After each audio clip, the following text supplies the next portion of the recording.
Ambassador Keith of Oran stood on the observation deck of his flagship and watched the blue planet grow larger in the viewing screen. Earth. Such a small world. Such a young species. He had performed 200 planetary integrations in his long career, and he already knew this. One would be the easiest of them all. The Valerian Empire had ruled 3/4 of the known galaxy for 12,000 years. Every species eventually joined. Some came willingly, eager for the gifts the Empire offered. Others resisted at first, but they always surrendered in the end.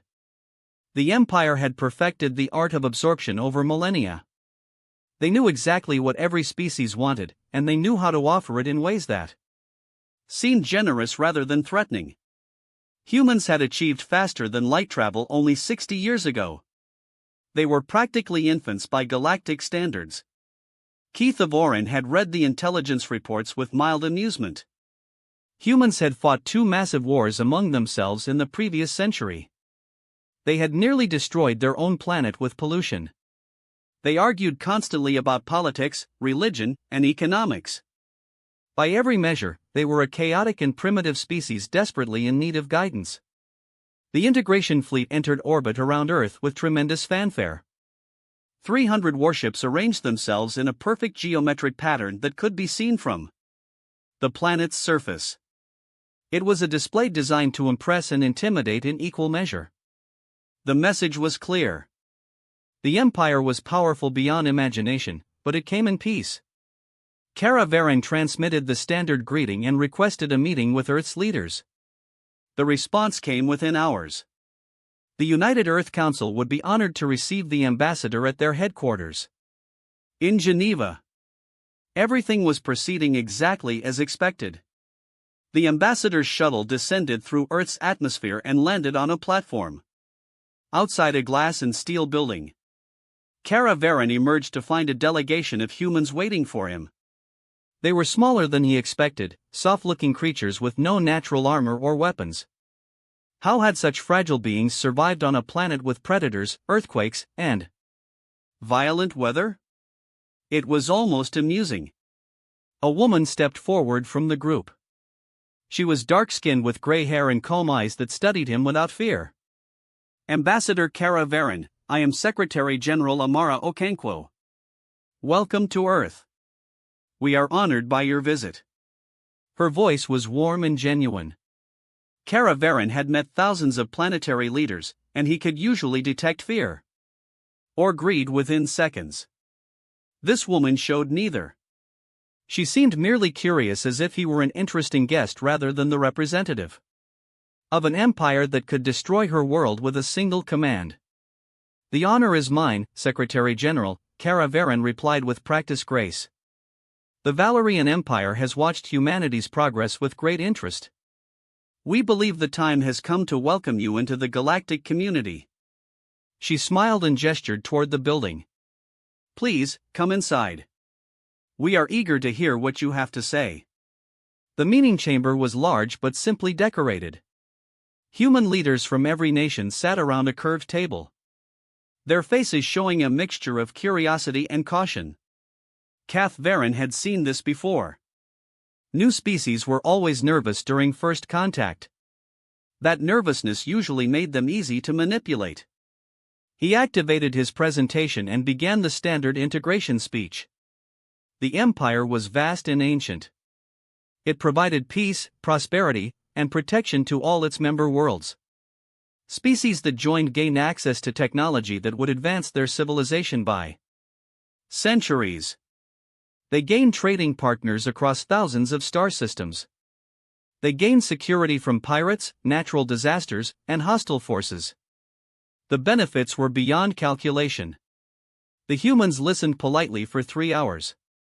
They asked thoughtful questions about trade agreements, military obligations, and cultural preservation. Kath Varen answered each one with the smooth confidence of long experience. Yes, member species maintained their own governments. Yes, they kept their own cultures and traditions. Yes, the empire asked for very little in return. Just cooperation, just loyalty. Just a small tribute to support the imperial infrastructure that made everything possible. When he finished, Secretary General Okonkwo thanked him sincerely for the detailed explanation. Then she said something that Kath Varon had never heard before in 200 integrations. "We appreciate this generous offer, Ambassador. Truly we do.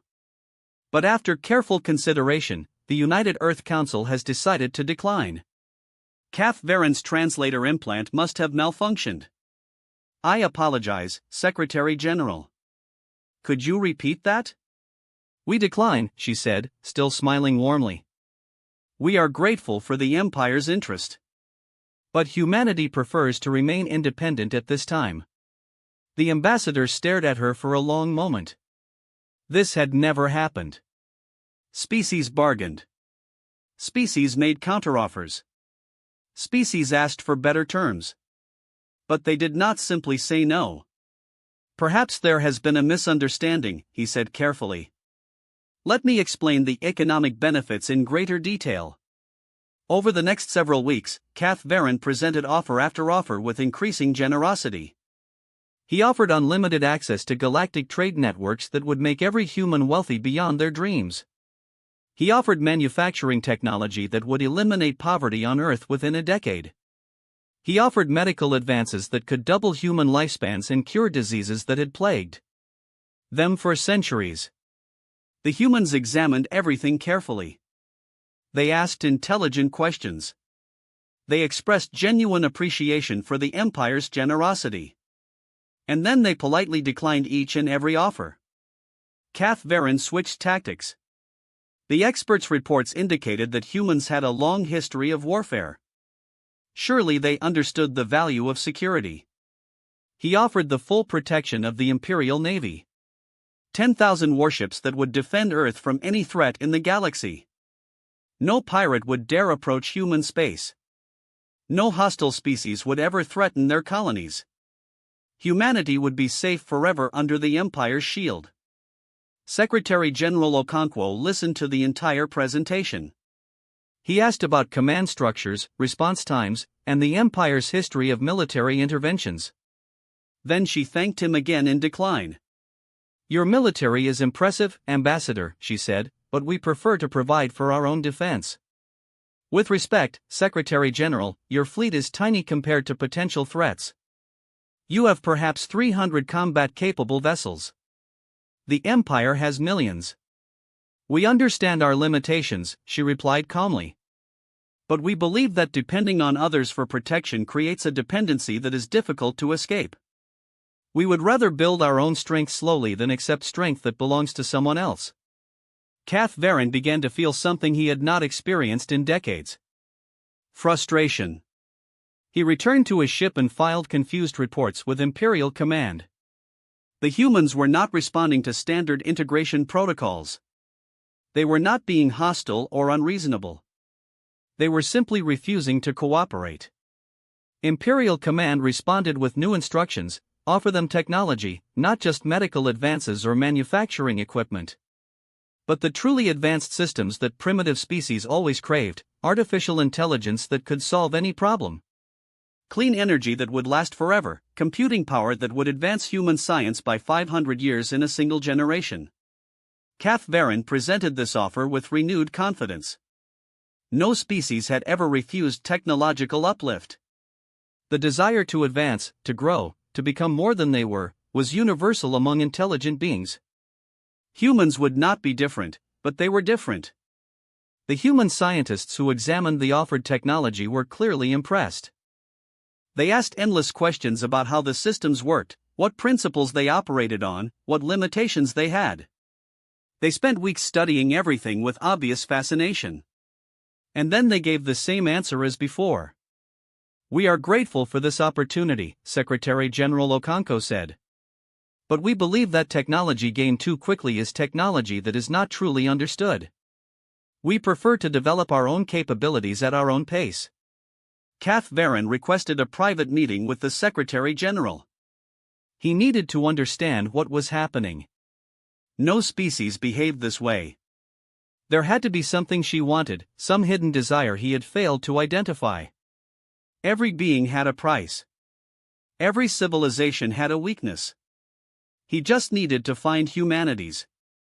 They met in her office, a modest room with windows overlooking a garden. She offered him tea, which he declined.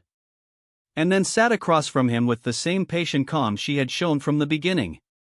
Secretary General, I must ask you directly. Why does humanity refuse every offer we make? The Empire offers genuine benefits with very few obligations. Other species consider membership a privilege. Why are humans different? She was quiet for a moment, looking out the window at the garden. When she spoke, her voice was thoughtful rather than confrontational. Ambassador, we have studied your empire carefully. We have analyzed your history, your economic systems, your military structures, and your relationships with member species. We have learned a great deal. And what have you learned? That gifts from empires are never free. She turned to face him directly. Every offer you make creates a dependency. Economic integration makes species unable to survive without imperial trade. Military protection makes them unable to defend themselves. Technological uplift makes them unable to innovate. Over time, member species become components of the empire rather than independent civilizations. They lose the ability to choose their own path. Catherine had no response. She was describing the integration process with uncomfortable accuracy. The empire did not conquer species through force. It absorbed them through generosity, slowly making them unable to exist outside imperial structures. It was a system that had worked perfectly for 12,000 years. And this young species had seen through it immediately. We have read enough history to know where this road leads. The Secretary General continued. Not just your history, Ambassador, our own. Humanity has been conquered before by empires that offered peace and prosperity in exchange for submission. We learned those lessons through great suffering. We will not forget them. She stood and extended her hand in what Catherine had learned was a human gesture of respect. We hope for friendship with the Empire, Ambassador. We hope for fair trade and peaceful coexistence. But we will not become part of your system. We will find our own way among the stars. Catherine returned to his ship that evening and sat alone in his quarters for a long time. In 2 centuries of service, he had never failed to complete an integration. He had never even imagined that failure was possible. Species wanted what the Empire offered. They always had. They always would. But humanity did not. He began composing his report to Imperial Command. And for the first time in his career, he did not know what to recommend. Force would work, of course. The Empire could conquer Earth easily. But that was not how integrations were supposed to happen. Conquest created resentment that lasted for generations. The system required willing participation. And humanity was not willing. As he wrote, Cathiverin felt the first stirrings of something that might have been doubt. The Empire had perfected integration over 12,000 years. But perhaps perfection had made them blind. Perhaps they had forgotten how to deal with species that valued something more than comfort and security. Perhaps they had forgotten what freedom meant. He finished his report and sent it through the communication network. Somewhere in the imperial capital, officials would read his words and struggle to understand them. Somewhere, the first whispers of unease would begin spreading through the halls of power. Humanity had said no, and no one knew what to do about it. 6 months had passed since humanity's refusal, and the Imperial Council was growing concerned.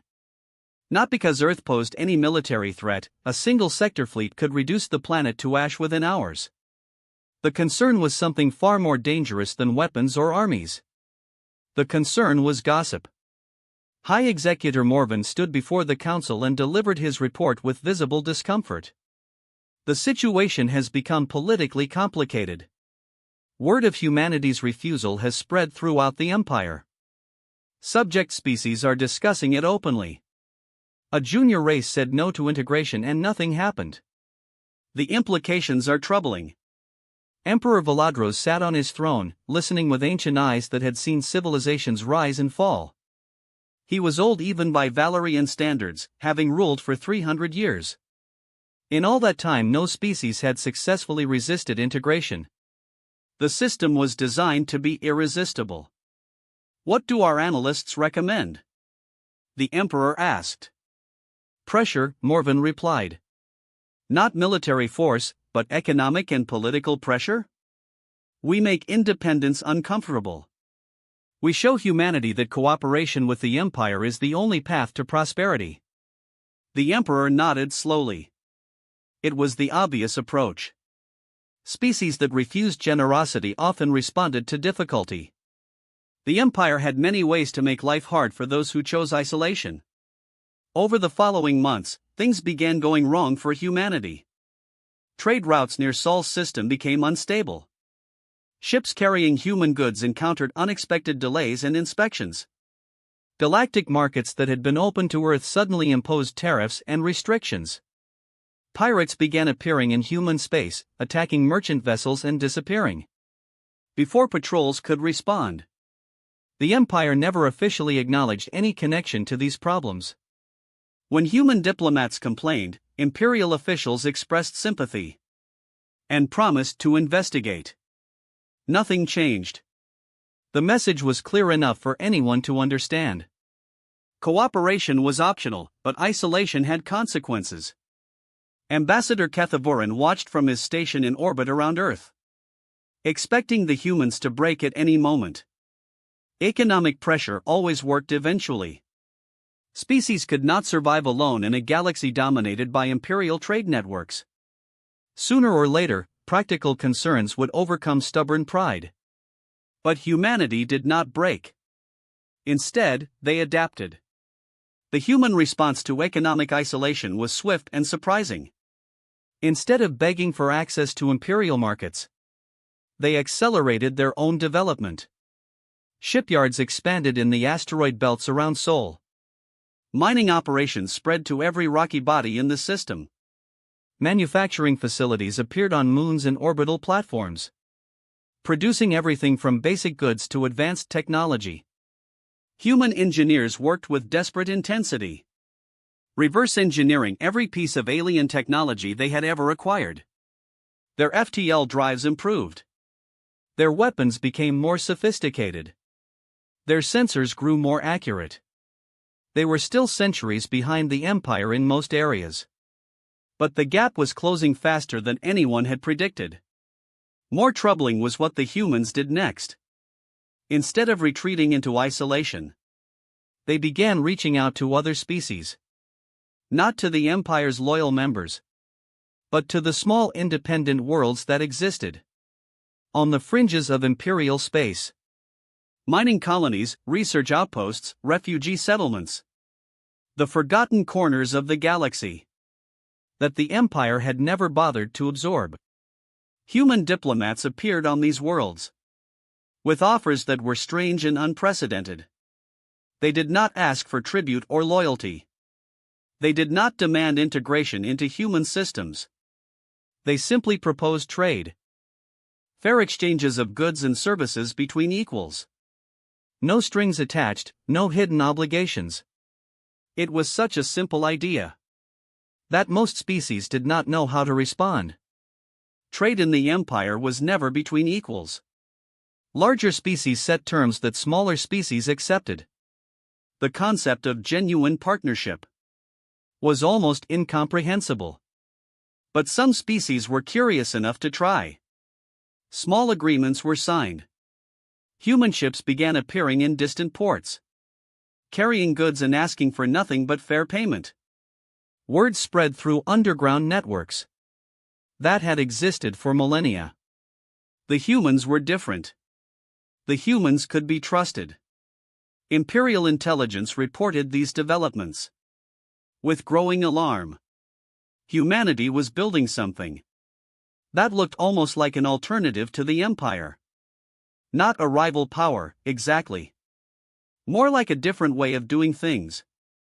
The proof of concept that showed integration was not the only option. High Executive Morvan decided it was time for more direct pressure. He traveled to Earth personally, requesting a meeting with Secretary General Okonkwo. His ship landed in Geneva with none of the ceremony that had accompanied the ambassador's arrival. This was not a diplomatic visit. It was a warning. They met in the same conference room where Keith Voron had made his offers. Morvan did not bother with pleasantries. He was tall for a Valerian with hard eyes and a reputation for efficiency that bordered on ruthlessness. Secretary General, the Empire has been patient with humanity. We have respected your desire for independence. But your recent activities are causing problems that cannot be ignored. What activities concern you? She asked calmly. Your diplomatic contacts with minor species. Your trade agreements outside imperial oversight. Your obvious attempts to build an alternative network that undermines our economic systems. He leaned forward, his voice dropping to something that was almost threatening. The Empire does not tolerate disruption. I suggest you reconsider your position before patience runs out. Okonkwo studied him for a long moment. When she spoke, her voice was still warm. But there was steel beneath the warmth that had not been there 6 months ago. High Executor, humanity has not violated any treaties. Because we have not signed any treaties. We trade with willing partners. We build relationships with species that choose to work with us. Nothing we do is illegal by any standard. Legal is not the same as wise, Morvan replied. There are many things the Empire can do that require no legal justification. Trade routes can become dangerous. Resources can become scarce. Accidents can happen to ships and stations. I trust you understand what I am saying. I understand perfectly, she said. You are threatening us. You are telling us that if we do not submit to imperial authority, we will suffer consequences. Is that accurate? Morvan had not expected her to state it so directly. Most species pretended not to understand implicit threats.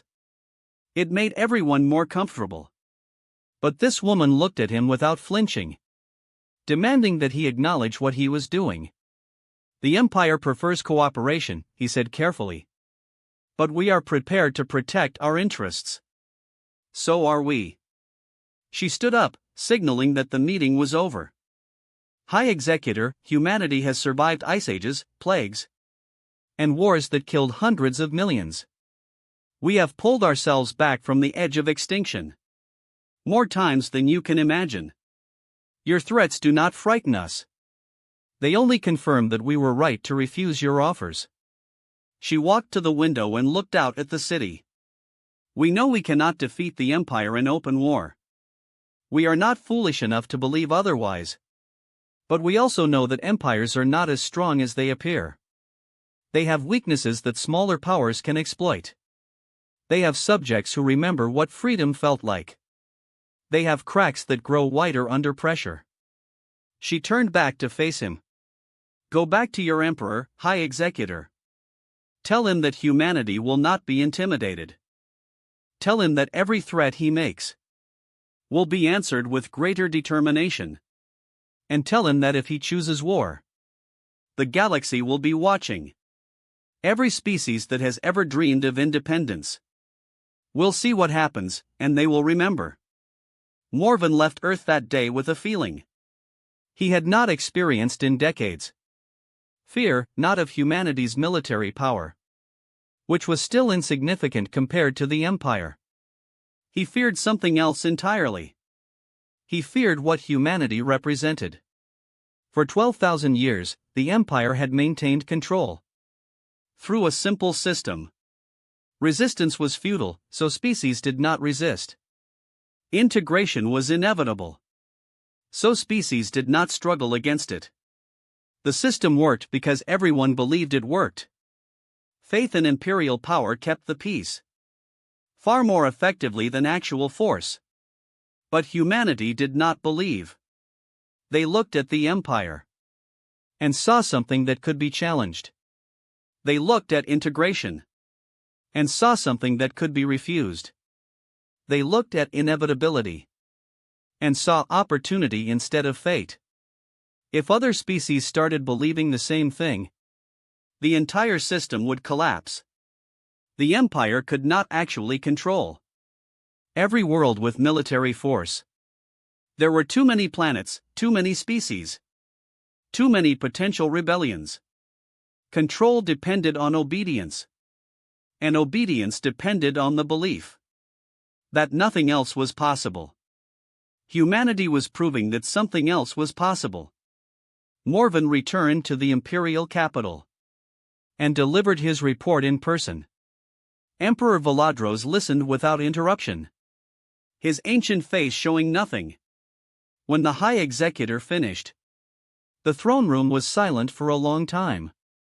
"What do you recommend?" the emperor finally asked. Morven hesitated. The answer was obvious, but terrible. "We must make an example of them, Your Majesty. Destroy their fleet, occupy their planet, and show the galaxy that defiance has consequences. Every year we wait, they grow stronger and their ideas spread further. And what will the subject species think when they see us conquer a world that only wanted independence? They will think that resistance is futile. As they should." The emperor was quiet again. Morven could not read his expression. After 300 years on the throne, Valadros had learned to hide his thoughts from everyone. "Prepare a battle fleet," the emperor said at last. "But do not attack yet. Give humanity one final chance to accept integration. Make clear that refusal means war." He paused and something flickered in his ancient eyes. "I want to see how they respond. I want to understand what we are truly dealing with." The order went out across the empire. 300 capital ships began gathering near Sol System, the largest concentration of military force in a century. A message that could not be misunderstood. Humanity had 30 days to surrender or face destruction. And across the galaxy, in mining colonies and research stations and refugee camps, species that had been silent for millennia began to whisper. The humans were standing against the empire. The humans were refusing to kneel. Perhaps, just perhaps, they were not alone in that desire. The cracks that Secretary General Okonkwo had mentioned were starting to spread. And the empire, for the first time in 12,000 years, was not certain how to stop them. The Imperial battle fleet arrived in Sol System on the first day of the ultimatum. 300 capital ships arranged themselves in a formation that blocked the stars. Each vessel was larger than anything humanity had ever built, carrying weapons that could reduce continents to glass. It was the most overwhelming display of military power the galaxy had seen in generations. Fleet Admiral Torbex commanded from the bridge of his flagship, the Eternal Dominion.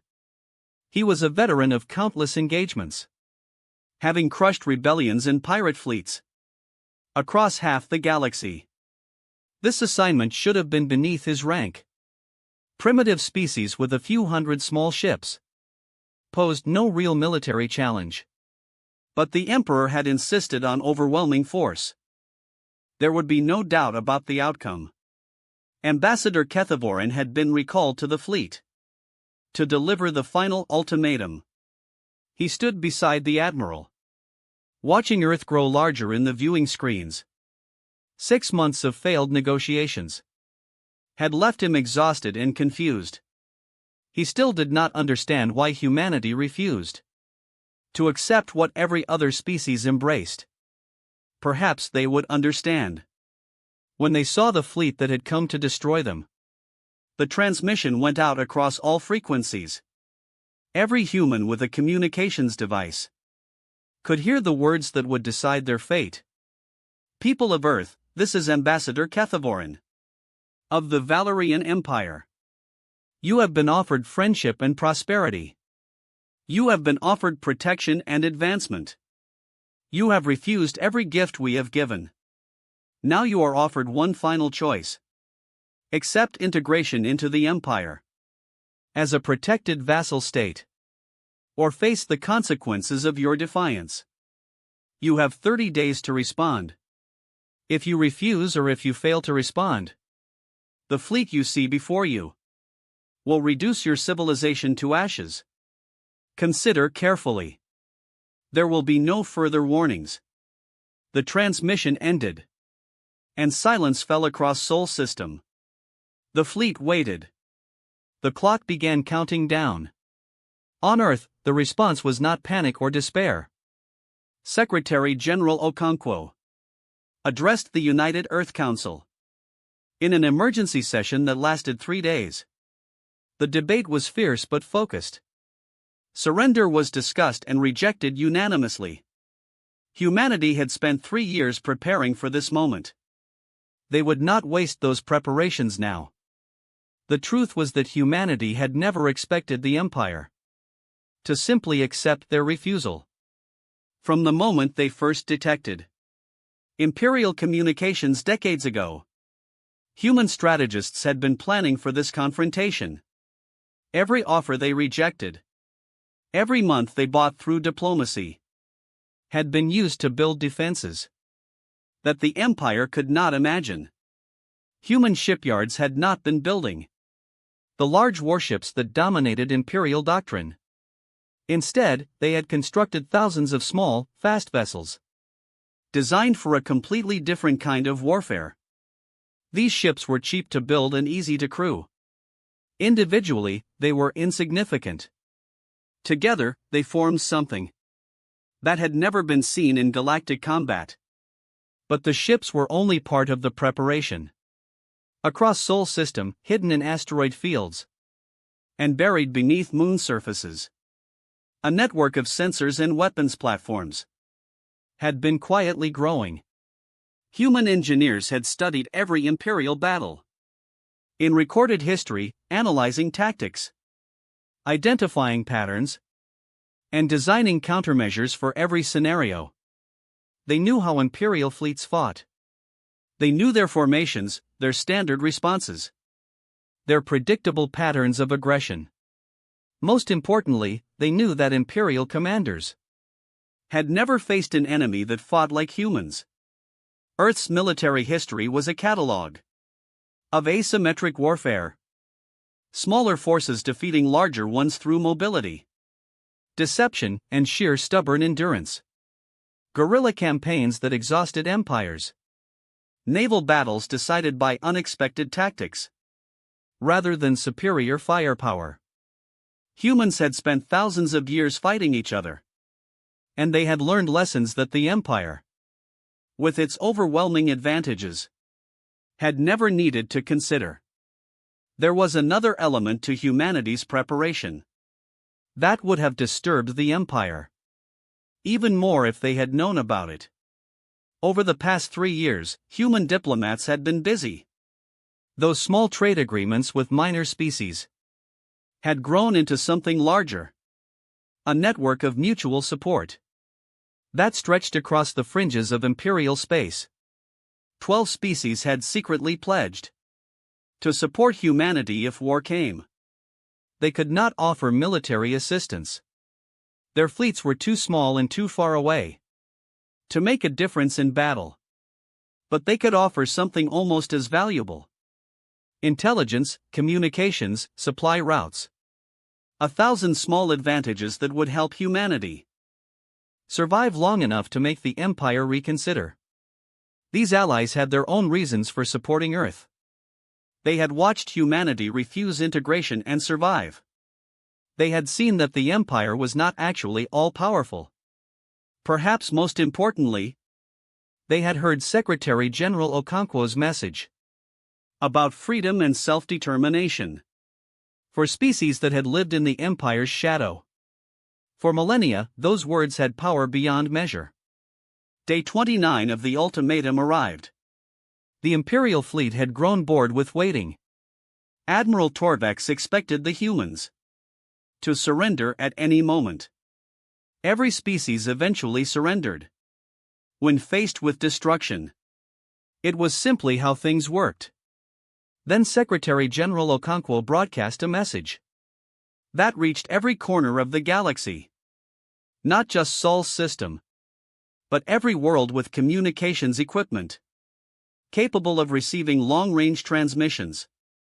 It was the most widely heard speech in galactic history. She did not threaten. She did not boast about human power. She simply spoke about what humanity valued and why they would not surrender it. "We are a young species," she said. "We have made terrible mistakes in our history. We have waged wars against each other. We have committed atrocities that still haunt our collective memory. We are not better than other species, and we do not claim to be. But we have learned something through our suffering. We have learned that freedom is not a gift that can be given by the powerful to the weak. Freedom must be claimed. It must be defended. It must sometimes be paid for in blood and sacrifice. The Empire offers us peace and prosperity. But peace without freedom is just comfortable slavery. Prosperity without independence is just a well-furnished cage. We reject these offers. Not because we do not want comfort and security, but because we know their true cost. We will not surrender. We will not kneel. If the Empire chooses to destroy us, we will fight until our last ship burns and our last soldier falls. And even then, the idea we represent will survive. Because there are beings throughout this galaxy who remember what freedom felt like. There are species who have dreamed of independence for millennia, but never believed it was possible. We say to them now, it is possible. Resistance is not futile. The Empire is powerful, but it is not invincible. One day, perhaps not soon, but inevitably, the old order will fall. And what rises in its place will be determined by those who have the courage to imagine something better. To the Valerian Empire, we say simply this: we do not seek your destruction. We do not hate your people. We only ask to be left alone, to find our own path among the stars. If that request is denied, we will defend ourselves with everything we have. The choice is yours. The speech ended and chaos erupted across the galaxy. On 14 worlds, citizens took to the streets, demanding answers. Why was the Empire threatening a species that only wanted independence? Why were such massive military forces being deployed against a primitive planet? The questions had no good answers. Admiral Torvex received reports of unrest with growing irritation. This was supposed to be a simple demonstration of force.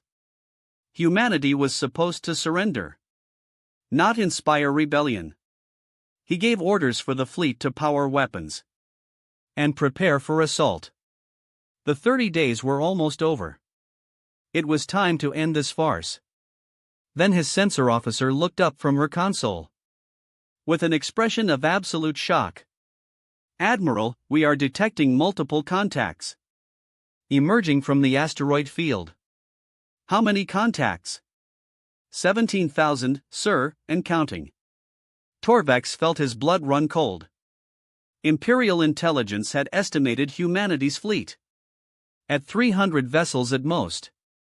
17,000 was impossible. Where had they come from? How had they been built in secret?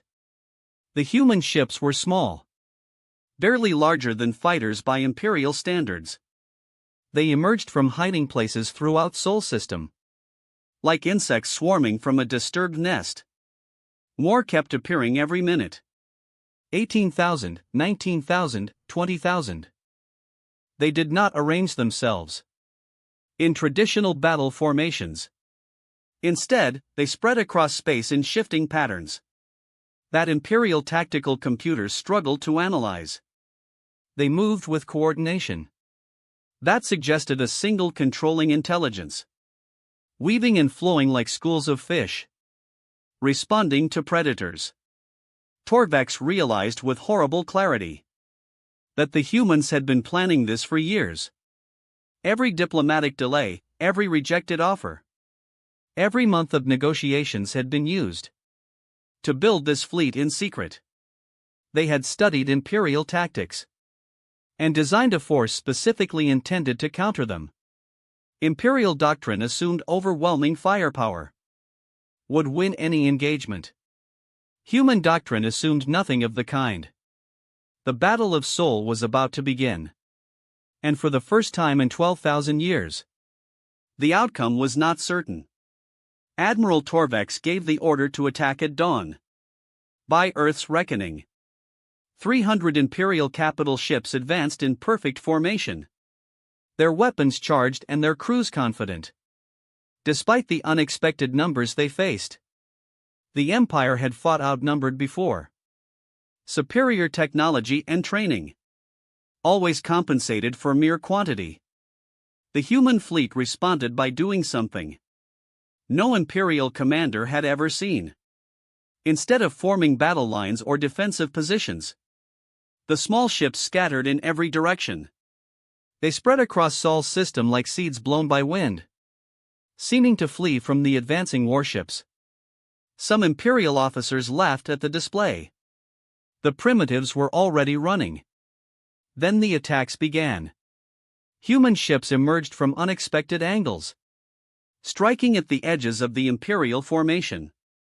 They did not attempt direct confrontations with capital ships. Instead, they targeted exposed systems, sensor arrays, communication antennas, shield projectors. Dozens of small vessels would swarm a single point, overwhelming defenses with sheer numbers. Before retreating back into the void, Torvex ordered fighters to pursue. And that was his first major mistake. Imperial fighters were faster than individual human ships, but they were designed for dogfighting, not hunting prey across millions of kilometers. The human vessels led them on twisting chases through asteroid fields, where their speed became a liability. Hidden weapons platforms activated as fighters passed, catching them in crossfires they never saw coming. Within the first hour, the Empire lost 300 fighters and damaged nothing significant. The human fleet remained intact, circling the Imperial formation like wolves around a wounded animal. The Admiral adjusted his tactics. He ordered his capital ships to ignore the small attackers and push toward Earth. If they could threaten the planet directly, the humans would be forced to defend it. Standard military logic. Protect what matters most or lose it forever. But humanity had anticipated this as well. The path to Earth was littered with obstacles that sensors had somehow missed. Mines drifted in apparently empty space. Automated weapon platforms activated from dormant asteroids. Supply ships that had seemed like easy targets exploded when approached, destroying attackers with their cargo of concealed warheads. The Imperial fleet was designed to fight other fleets. It was designed for grand battles, where formations clashed, and the strongest emerged victorious. It was not designed for this slow grinding warfare, where every advanced cost lives and achieved nothing. 6 hours into the battle, Torvex had lost 15 capital ships and accomplished nothing. His fleet was still hours away from Earth, and the human swarm showed no signs of weakening. If anything, they seemed to grow more effective as the battle continued, learning from each engagement and adapting their tactics in real time. The human strategy became clear as the hours passed. They were not trying to destroy the Imperial fleet. They were trying to exhaust it. Every attack targeted logistics.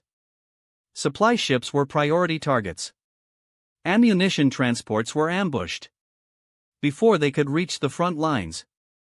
Fuel tankers were disabled and captured rather than destroyed. Torvex realized with growing horror that his fleet was slowly starving. Weapons that should have been fully loaded were running low. Shields that should have been at maximum power were weakening as energy reserves drained. His ships could still destroy any human vessel in seconds. But there were always more humans. And his ammunition was finite. The turning point came 12 hours into the battle. A coordinated attack by 3,000 human ships overwhelmed the escorts, protecting the fleet's main supply convoy. The battle lasted only 20 minutes. But when it ended, 2/3 of the fleet's remaining supplies were debris drifting in space. Torvex stared at the tactical display, watching icons representing his supplies blink from blue to red. His fleet still outgunned the humans by an enormous margin. His capital ships were barely scratched. But none of that mattered if his weapons fell silent, because there was nothing left to fire. He had been hunting the humans for 12 hours. And somehow they had been hunting him the entire time. The decision to retreat was the hardest of his career. Imperial fleets did not retreat. They did not acknowledge that smaller powers could force them back. But Torvex was a practical officer. And he understood mathematics. His fleet could continue fighting and eventually run out of ammunition, leaving 300 capital ships helpless in enemy space. Or it could withdraw now, resupply and return with overwhelming force. He chose withdrawal. The human fleet did not pursue. As the Imperial ships pulled back, they maintained their swarm formation, watching the retreat with what might have been satisfaction, or might have been exhaustion. Both sides had given everything they had. The difference was that humanity had given everything and succeeded, while the Empire had given everything and failed. News of the withdrawal spread across the galaxy faster than any ship could travel. A primitive species had fought the Imperial Navy to a standstill. 300 human ships destroyed. But the fleet that came to conquer them had retreated. It was not a victory in any traditional sense. Both sides had suffered losses. Neither had achieved their objectives completely. But perception mattered more than reality. And the perception was devastating for the Empire. On a dozen worlds, citizens who had been obediently silent for generations suddenly found their voices. If humanity could resist, perhaps others could too. If the Empire was not invincible, perhaps the old rules no longer applied. Independence movements that had been dormant for centuries stirred back to life. The Imperial Council convened an emergency session as reports poured in from across their territory. High Executor Morvan presented the military analysis with barely contained fury. The fleet had not been defeated, he insisted. It had simply chosen to conserve resources for a more decisive engagement. Victory was still assured. But Emperor Valadros listened to the analysis with ancient eyes that saw past the numbers and statistics. He understood what Morvan did not. The Empire had not lost a battle. It had lost something far more valuable. It had lost the myth of invincibility. For 12,000 years, species had submitted to integration because they believed resistance was impossible. That belief had crumbled. In the asteroid fields of Sol System, every world that had ever dreamed of freedom was now calculating whether the dream might become reality. The Emperor called for silence and spoke in a voice that carried the weight of centuries. We face a choice. We can send another fleet larger than the first and crush humanity through sheer force. We can demonstrate that defiance leads only to destruction. This is the traditional response. It has worked for 12 millennia. He paused, his gaze sweeping across the assembled council. But I wonder if traditions are failing us. We did not build this empire through force alone. We built it by offering something that species wanted: peace, prosperity, security. We made integration attractive. And so species chose it willingly. Humanity has refused because they want something we do not offer: independence, self-determination, the right to make their own choices, even if those choices are mistakes. We have always treated these desires as obstacles to be overcome. Perhaps we should instead ask why they matter so much. Morven interrupted with barely restrained impatience. Your Majesty, with respect, these are philosophical questions that can be debated later. The immediate concern is military.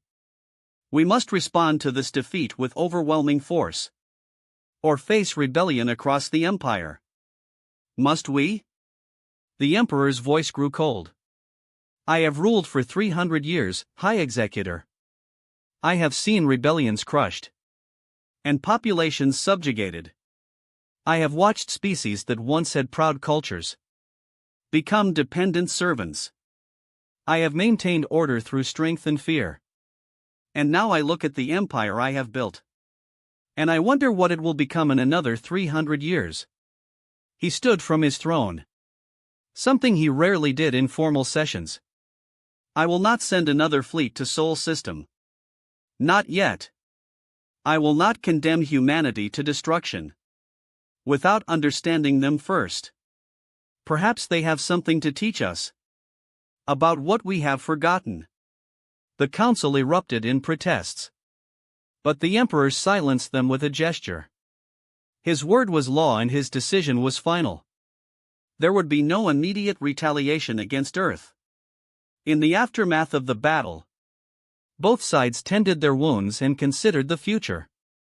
Humanity had survived, but at terrible cost. Thousands of pilots had died in the swarm attacks. Countless ships were destroyed. The victory, such as it was, had been purchased with blood. Secretary General Okonkwo addressed the survivors with somber pride. They had proven that humanity would not surrender its freedom. They had shown the galaxy that small powers could stand against empires, but the war was not over. It had barely begun. The question now is what came next. The empire would return eventually, with more ships and better strategies. Humanity could not win an extended war against such overwhelming power. They needed a different solution. They needed to change the terms of the conflict entirely. And somewhere in the imperial capital, an ancient emperor was beginning to wonder if the young species called humanity might have answers to questions he had stopped asking long ago. The battle was over. The real struggle was just beginning. 1 year had passed since the Battle of Sol, and the galaxy had transformed in ways that would have seemed impossible a decade ago.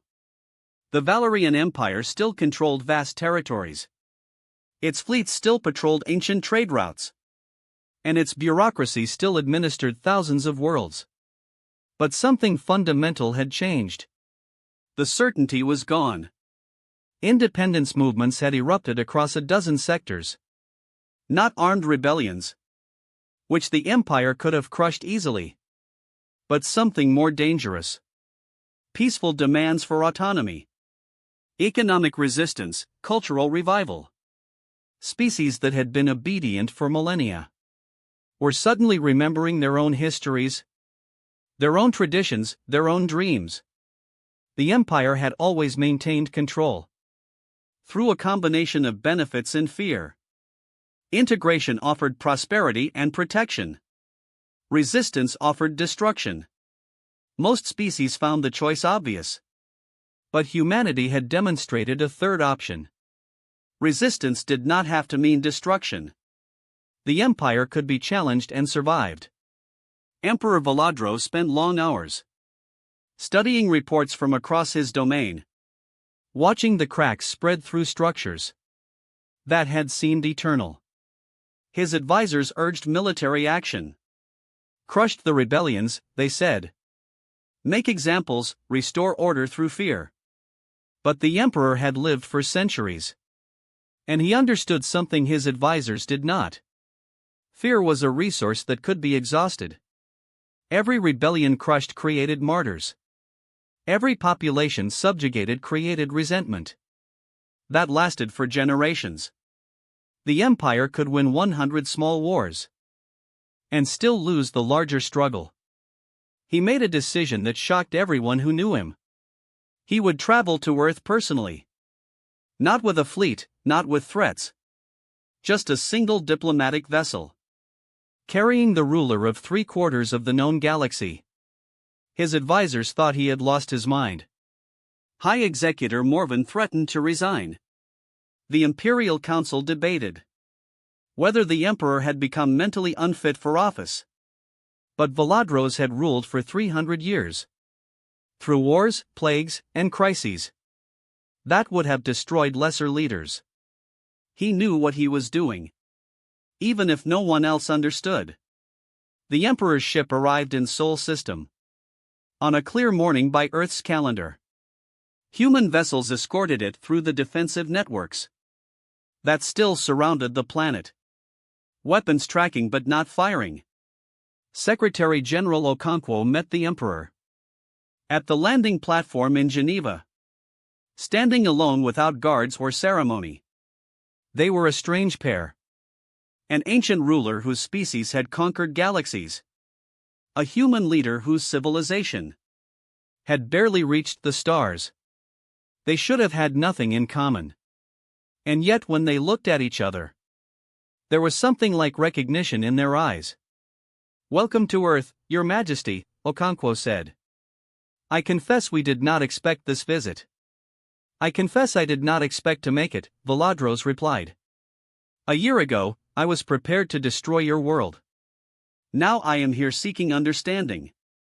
The galaxy has changed, Secretary General. I need to understand why."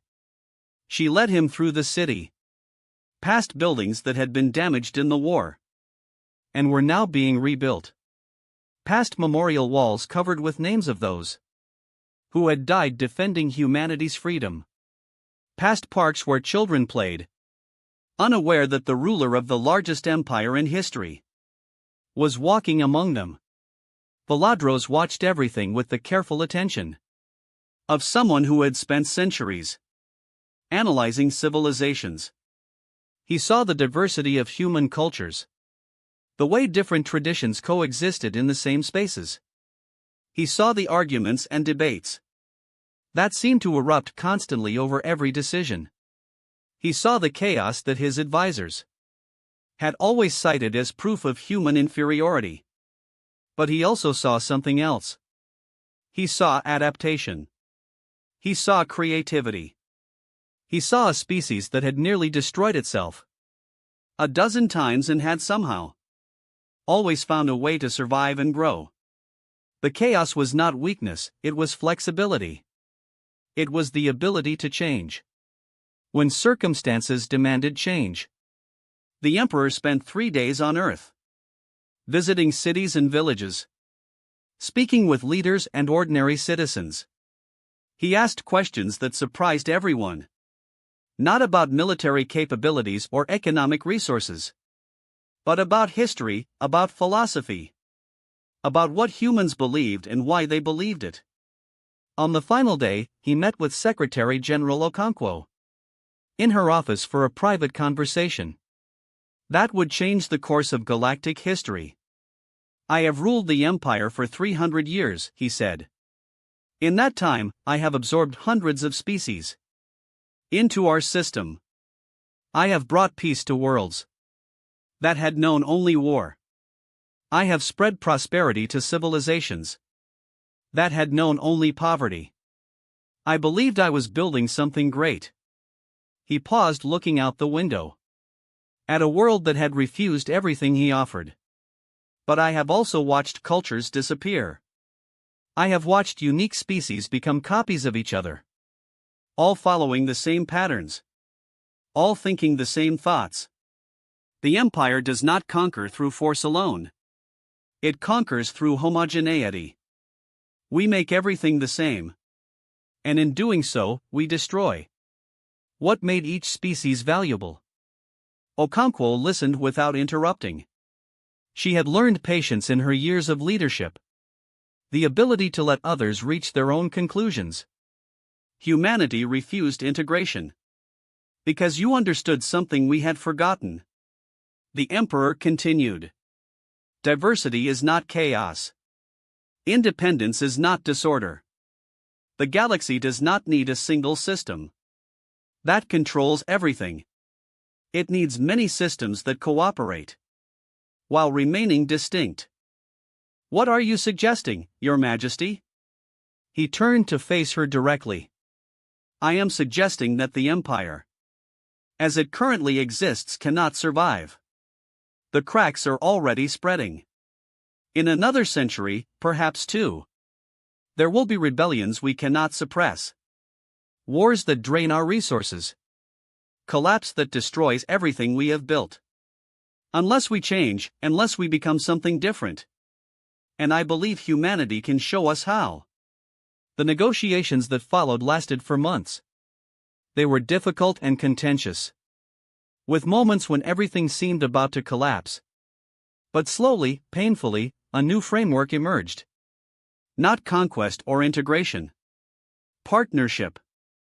The Treaty of Saul established principles that had never existed in galactic governance. Voluntary cooperation between equal partners. Mutual defense without vassalage. Trade without exploitation. Cultural exchange without erasure.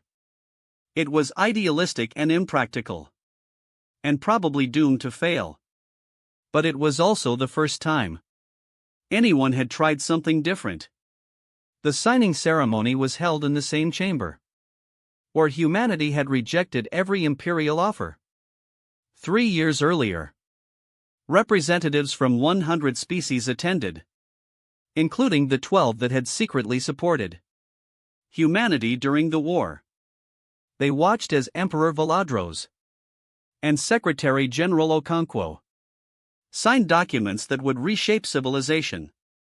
When the Emperor added his seal, he looked at the human leader with an expression that might have been respect, or might have been something deeper. 3 years ago, your species said no to everything we offered. Do you know how unprecedented that was? In 12,000 years, no one had ever simply refused.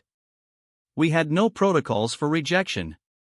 We had no strategies for dealing with species that did not want what we provided. We had to say no, Okonkwo replied. We had to prove that it was possible. You proved more than that. You proved that our system was not inevitable. You proved that alternatives existed. You proved that a small species, with nothing but determination, could challenge an empire that had never been challenged. He paused, something like wonder in his ancient eyes. You terrified us, Secretary General. And perhaps that was exactly what we needed. Outside the chamber, crowds gathered from every corner of the galaxy. Species that had been rivals for millennia stood side by side, watching history unfold. They did not know what the future would bring. They did not know if this fragile new arrangement would survive the challenges ahead. But they knew that something had changed. The old certainties were gone. The old system was crumbling. And in its place, something new was being born. It had started because one young species looked at the greatest power in the galaxy and simply said, "No, thank you." It continued because that refusal inspired others to believe that change was possible. And it would endure because the dream of freedom, once awakened, could never truly be extinguished. Secretary General Okonkwo stood at the window of her office after the ceremony, watching the celebration below. Emperor Valadros stood beside her, an unlikely ally in an impossible endeavor. Do you think it will work? She asked. This new system we have created? I do not know, he admitted. Nothing like this has ever been attempted. There will be failures. There will be setbacks. There will be those who prefer the old ways and fight to restore them. But it is worth trying. The ancient emperor was quiet for a long moment. When he spoke, his voice held something. That sounded almost like hope. Humanity taught me something I had forgotten. Secretary General.